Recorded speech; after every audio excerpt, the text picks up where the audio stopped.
Ako si Maria at ito ang aking kwento.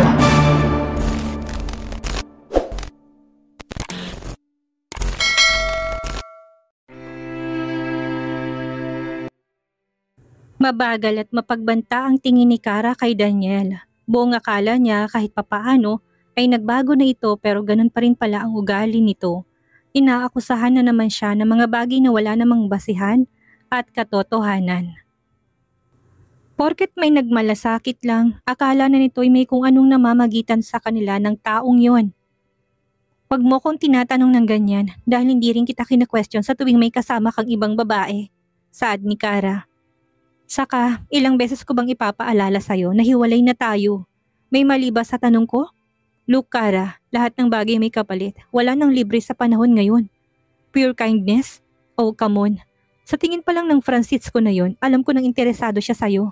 Kaya huwag kang magmaang-maangan. Imposibleng hindi mo yun napapansin. Unless, nagtitake advantage ka sa ginagawa niyang pagtulong. Get out. Umalis ka ngayon sa pamamahay ko, Daniel. Galit na saad ni Kara sa katinurong pinto. Mama? Papa? Boses ni Luisa na naglalakad palapit sa kanila matapos lumabas ng mag-isa sa kwarto. Tumalikod si Kara para itago ang galit na ekspresyon at pagkatapos ay hinarap ang bata na may ngiti sa labi. Bakit anak? Malambing niyang tanong, nilapitan naman ni Daniel ang bata para kargahin. Sorry baby, hindi na bumalik si Papa sa loob para makipaglaro. Niyakap ni Luisa ang maliit na braso sa batok ng ama saka nagsalita. Gutom na ako. Okay, ipagluluto kita ng pagkain. Anong gusto mo? Agap ni Kara na nanatiling nakangiti sa anak. Papa, gusto ko ikaw, sabi ng bata. Sige, magluluto ako, tugon ni Daniel. Matapos ay nagtagpo ang tingin nilang dalawa ni Kara. Marunong na ako magluto ngayon kung yan ang inaalala mo. Nag-aral ako para sa inyong dalawa. Sinabi niya yon nang lagpasan si Kara para magtungo sa kusina. Natahimik naman si Kara at hinayaan si Daniel sa kusina habang katabi ang anak. Pinapanood itong lutuin ang gustong pagkain ng bata. Maya-maya pa ay dumating si Melba at nagtaka sa pagbisita ni Daniel. Ako na lang po ang magluluto ma at mukhang napagod kayo sa pamimili. Sigurado ka ba Daniel kung gano'n ay ikaw nang bahala dito? Sa kabinalingan ng anak. Sa may sala lang ako. Aniya saka tinanong ang apo kung gusto nitong sumama. Nagpababa naman sa upuan si Luisa at nagtatakbong pumunta sa may sala kaya naiwan ang dating mag-asawa sa kusina. Ilang segundo ang lumipas nang maisip ni Kara na dapat pala isumama siya sa dalawa dahil ang awkward nang maiiwan siya kasama si Daniel. Matapos na nangyaring pagtatalo sa pagitan nila. Kailan ang day off mo? Biglang tanong nito. Bakit mo tinatanong? Gusto ko lang malaman para maaya ko kayo sa mansyon ni Luisa. Hindi mo pa napupuntahan ng mansyon simula nang bumalik kayo. Sigurado akong namimiss mo ng lugar, lalo ng garden. Saka si Haru, namimiss ka na ng aso. Yung mga naiwan mong damit ay ginawa na niyang higaan para lang lagi kang naaamoy. Inalala naman ni Karang itsura ng aso. Kapag may libreng oras pero hindi ko may papangako, aniya sa kabiglang naisip ang tungkol sa operasyon ni Luisa. Gusto niyang pag-usapan pero hindi niya masabi dahil baka isumbat nito na isa siyang pabayang ina. At sa pilitang kunin sa kanyang anak at gamitin laban ang sakit ng bata para makuha ang custody. Kara, tawag ni Daniel. Kara, sabay lapit at yugyug sa balikat nito. Bigla namang natauhan si Kara at bumalik sa kasalukuyan ang isip. Bakit? Kanina pa kita tinatawag, hindi ka sumasagot at nakatulala lang. Tapos ko nang malutong pagkain ni Luisa at ang hapunan niyo. O okay, tawagin ko lang sila. Tumayo mula sa kinuupuan si Kara saka pinuntahan ng ina at anak para kumain. Saluhan mo na rin kami Daniel. Pag-aya pa ni Melba sa dating manugang. Mukhang masarap tong niluto mo. Komento pa niya matapos makitang pagkain. Natuwa naman si Daniel sa sinabi ng ginang. Sana magustuhan niyo, ma. Pagkatapos ay naupo na silang lahat sa hapagkainan. Si Luis ay gustong tumabi sa ama at sa gabing iyon ay magkakasalong kumain ng mag-anak kasama si Daniel na parang gaya lang ng dati. Kaya sa pag-uwi ni Daniel sa Panganiban Mansion ay sobrang saya niya hanggang sa salubungin ng katulong na halatang kabado. Sir, nasa loob po si Madam Lourdes. Pahayag nito.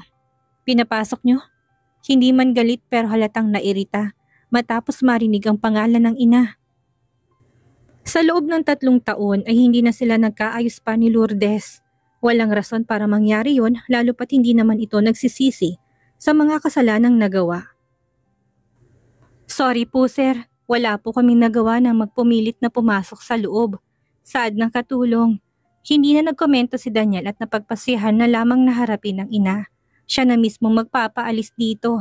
Pagpasok sa loob ng mansyon ay naabutan niya itong nakaupo sa sofa na pinakaiingatan niya. Dahil sofa pa yon ng yumaong ina ni Kara kaya hanggat maari ay wala siyang pinahihintulutang umupo doon. Anong ginagawa mo dito? Saka hindi ka pwedeng maupo dyan. May ibang sofa kaya lumipat ka doon. Aniya sabay turo sa malapit na sofa. Gusto ko dito. Komportable ako. Ani Lourdes. Balita ko'y bumalik na si Kara. Ang bata, kamusta? Kukunin mo na ba? Napakunot noo si Daniel.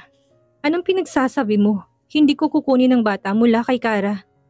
At bakit? Anak mo siya kaya may karapatan kang kunin siya. Saka may kakayahan kang palakihin ng maayos ang bata. Hindi tulad ni Kara na. Mas mabuti pang umalis ka na kung yan lang din naman ang sasabihin mo. Putol ni Daniel sa sinasabi nito. Napasinghap si Lourdes. Halatang nabigla sa sinabi at inasan ng anak. Anong mali sa sinasabi ko? Para lang sa ikakabuti ng apo ko itong pinag-uusapan natin. Saka gusto ko siyang makita at makasama. Masama bang hangarin ko yon? Napatiimbagang si Daniel. Matapos ang ginawa mo kay Kara, ay may gana ka pang hilingin yan. Muntik nang mawala ng ina si Luisa. Saka yung pinangako mong hindi na manggugulo pa kapalit ng maagang paglaya sa facility. Nakalimutan mo na?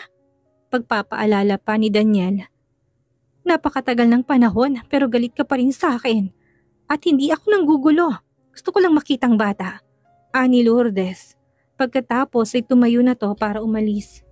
Hindi na ako magtataka na kahit anong gawin mo hindi na babalik sa'yo si Kara. Sa ugaling mong yan, wala kang pinagkaiba sa ama mo. Mariing na ikuyom ni Daniel ang 2 kamay na muli na naman siyang ipinagkumpara sa ama. Kung ako lang din naman ang nasa katayuan ni Daddy, ay tama lang talagang desisyon nitong umalis at iwan tayo dahil sa ugali mo. Napasinghap si Lourdes at nang galaiting nagmarcha palabas ng mansyon. Ngunit bago tuluyang umalis ay sumigaw pa ito. Isinusumpa ko, hindi kayo magkakabalikan ni Kara! Pabagsak na naupo sa sofa si Daniel, nakatukod ang siko sa tuhod at sapo-sapo ng kamay ang noo. Problemado sa binitawang salita ng ina at naroon na naman ang takot niya na baka may mangyaring masama kay Kara. Kung pwede nga lang ay ipahuli na niya ang ina sa mga otoridad sa mga kasalanan nito ay ginawa na niya. Pero hindi niya kaya dahil umaasa pa rin siyang magbabago to na magsisisi sa nagawa at hihingi ng kapatawaran. Ngunit pusong bato talaga si Lourdes. Sobrang taas na kahit nakalubog na sa putik ay nanatiling mapagmataas. Ilang minutong nasa ganong posisyon si Daniel na sa tuwing may mapapadaang katulong ay hindi malaman kung kakausapin ba siya o hahayaan na lamang hanggang sa may naglakas loob na kumausap. Sir, hindi pa po ba kayo magpapahinga? Pasado 11:00 na po ng gabi, saad ng katulong. Sakalang gumalaw si Daniel, tumayo siya tumakyat para magpahinga. Ngunit kahit nasa kama na ay naroon pa rin ang pag-aalala para sa kanyang mag-ina. Sa huli hindi siya nakatulog sa labis na pag-iisip. Pumikit lang siya sandali at pagmulat ng mata ay may araw na. Isang mabigat na buntong hininga ang pinakawalan niya pagbangon sa kama. Gusto mang magpahinga ngunit may trabaho pa siya at maraming dapat asikasuhin sa kumpanya. Good morning po sir, bati ng driver na si Lito pagkasakay ni Daniel sa kotse. Mukhang hindi po kayo nakatulog ng maayos, sir. Hindi ako nakatulog. Tugon ni Daniel, hindi na nagtaka ang driver. Matapos na bumisita si Lourdes. Sa ilang taon niyang pagtatrabaho kay Daniel ay nasaksihan na niya ang kalupitan nito at malaking pagbabago simula nang mawala si Kara. Kung dati kinakabahan siya kasama ng mga katulong sa tuwing kakausapin to, ngayon ay nagagawa na nilang makipag-usap ng normal at nakakabiruan pa. Dahil kahit noon pa man ay hindi talaga masamang tao si Daniel. Sadyang mali lang ang paraan ng pagpapalaki nito. Lumaki sa isang toxic environment. Ganun po ba sir? Umidlip na muna kayo saglit, ani Lito. Gisingin mo na lang ako kapag nasa kumpanya. Untag ni Daniel saka sumandal sa kinauupuan para matulog. Pagdating sa opisina ay napansin din ni Eunice ang kawalan ng tulog ni Daniel. Ayos lang kayo sir, tumango si Daniel. Paakyatin ang ibang bodyguard na available, gusto ko silang kausapin. Utos niya. Hindi na nagtanong si Eunice kahit curious na kung anong kailangan nito sa mga bodyguard.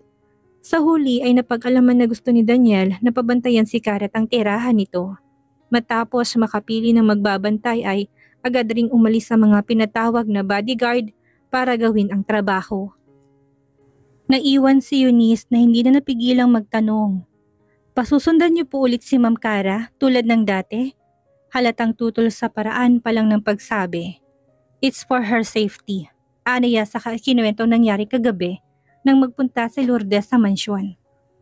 Matapos marinig ang kwento ay nabahala rin si Eunice. Wala kang balak sabihin kay Karang banta ni Madam Lourdes? Saglit na pagsulyap si Daniel bago ibinalik ang atensyon sa ginagawang trabaho. Sa tingin mo, kaya kong sabihin sa kanya mga ginawa ni Mommy? Hindi ko nga nagawang sabihin ang tungkol sa nangyaring insidente noon sa facility. Ito pa kaya? Pero mas mainam pa rin magiging handa kaysa sa clueless si Ma'am Cara. Komento ni Eunice. Matapos ay naalalang tungkol sa kondisyon ng anak nito. Nagkausap na po ba kayo kung kailan pwedeng dalhin si Luisa sa ospital at nang masuri ng mga doktor? Ilang araw na rin kasi ang lumipas. Napabuntong hininga si Daniel. Hindi pa. Hinihintay ko magsabi si Cara dahil hanggat maari ayokong pangunahan. Baka magalit na naman siya kapag nalamang alam kong may sakit ang anak namin. Ayaw niyang inaalam kong mga bagay na hindi naman niya sinasabi. Mahalaga pa ba kung magagalit man siya o hindi? Buhay ng bata nakasalalay dito. Nasabi niyo nga sa akin na nakakapagod sa trabaho si Cara. Malamang para yung kay Luisa. At baka kaya hindi niya masabi sa'yo na may sakit ang bata dahil pareho kayo nag-aalangan. Nagkakahiyaan dahil matagal na panahon kayo nagkahiwalay. Matagal ang titig ni Daniel sa sekretarya. Saan mo nakukuha ang ganitong idea? Paano mo nasasabing nag-aalangan si Cara na magsabi sa akin?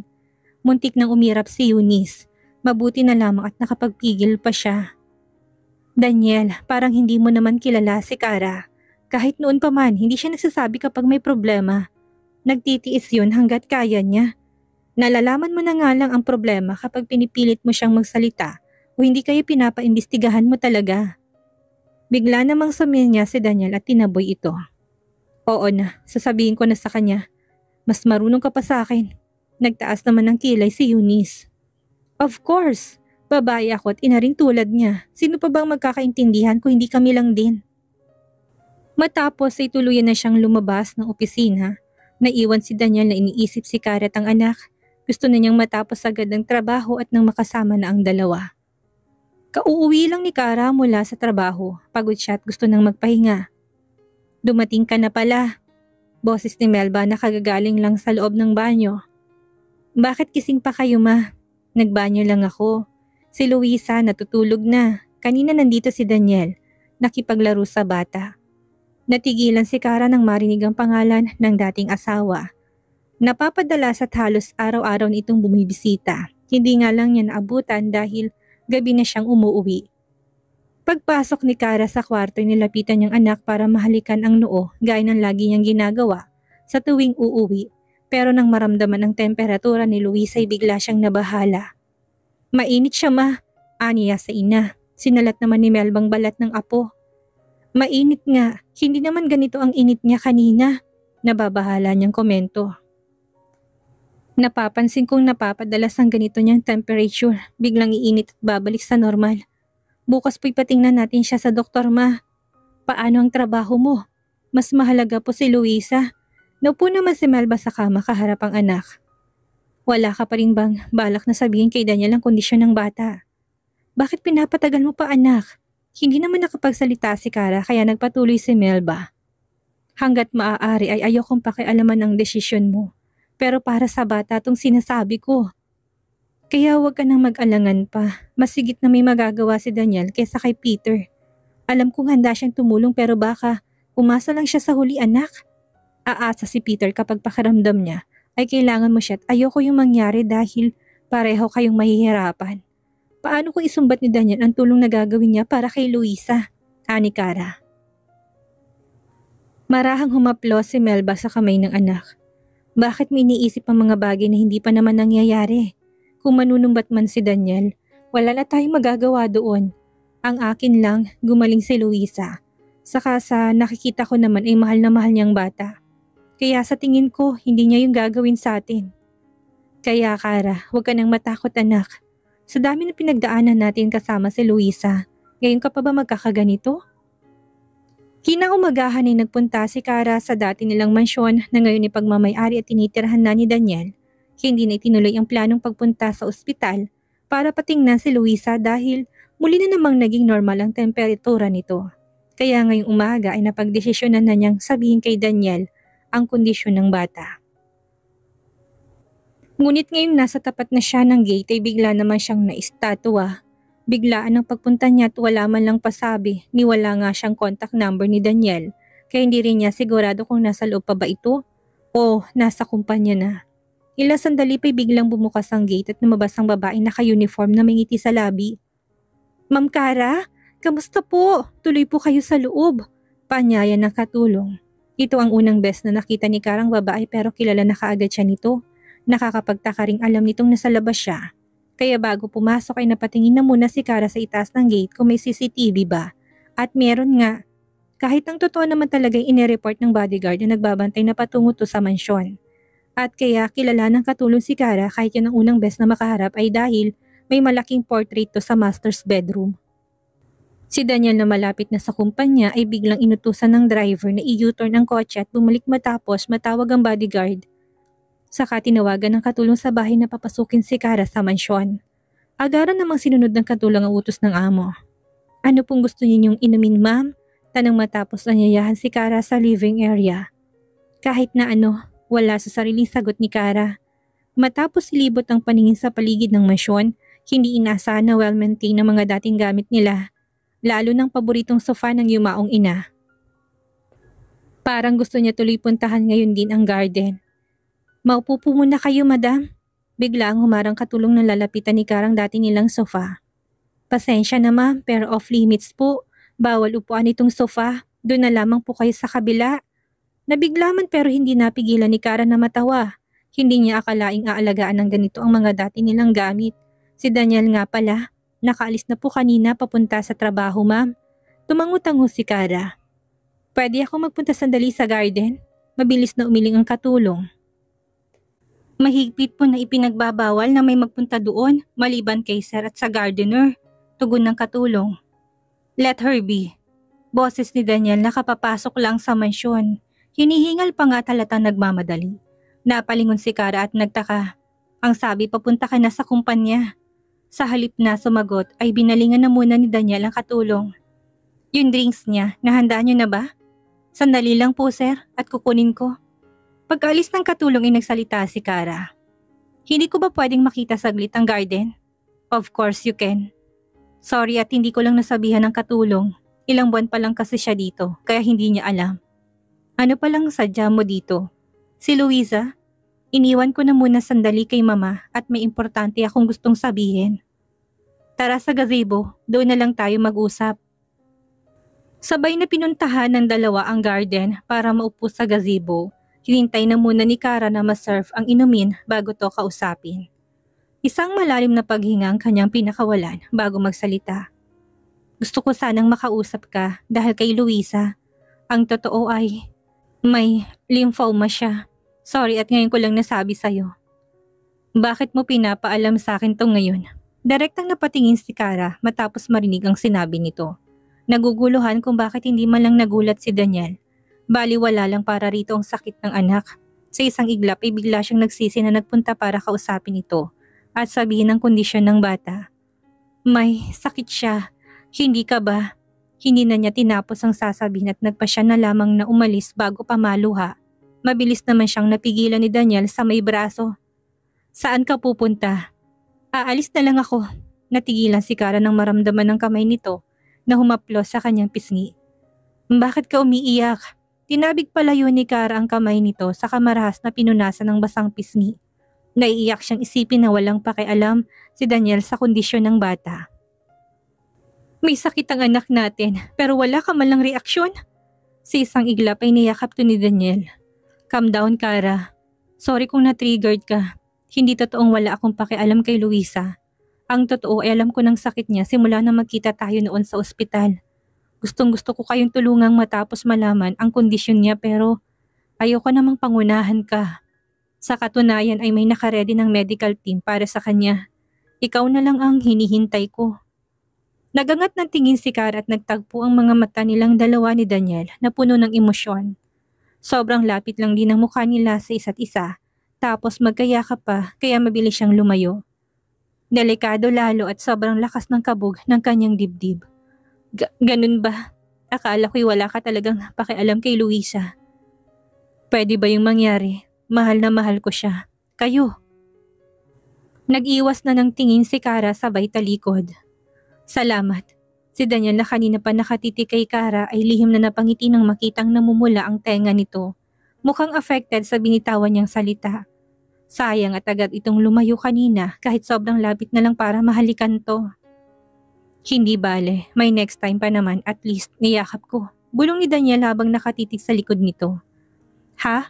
May sinasabi ka? Ani Kara sabay lingon, ngumiti lang si Daniel sabay iling. Matapos ang masinsinang pag-uusap ay agad ipinaisikaso ni Daniel ang operasyon ng anak.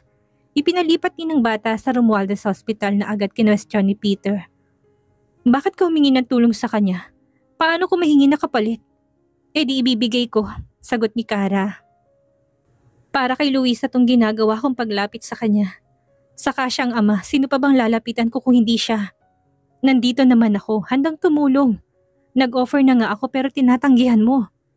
Dahil nakakahiya sa'yo, Peter, hindi mo responsibilidad na tumulong sa amin. Matapos ay tiningnan ito direkta sa mata. At sa'yo na rin mismo nang galing na baka may hingi siyang kapalit. Ikaw ba wala? Biglang natigilan si Peter hindi makuhang sagutin ng tanong nito. Kaya nagpatuloy si Kara. Peter, naging totoo ako sa'yo noon pa man na gusto ko manatiling magkaibigan tayo. Pero kung higit pa doon ang nais mo, pasensya na pero mapipilitan akong dumistansya. Nagbaba ng tingin si Peter, halata ang lungkot na nararamdaman. Naiintindihan ko, Kara. Sorry, I crossed the line. It's just that, concern lang ako sa bata, lalo na sa'yo. Sa dami ng pinagdaanan mo mula kay Daniel, ayoko nang masaktan ka pang muli. Thank you, pero matatag na ako ngayon. Malaki ng pinagbago ko't sa nakikita ko. May nagbago rin kay Daniel. Hindi na siya tulad ng dati. Kumunot ang noo ni Peter. What do you mean? Makikipagbalikan ka ba sa kanya? Sa lahat ng mga maling nagawa niya sa'yo, may nararamdaman ka pa rin sa kanya? Ganun ba, Kara?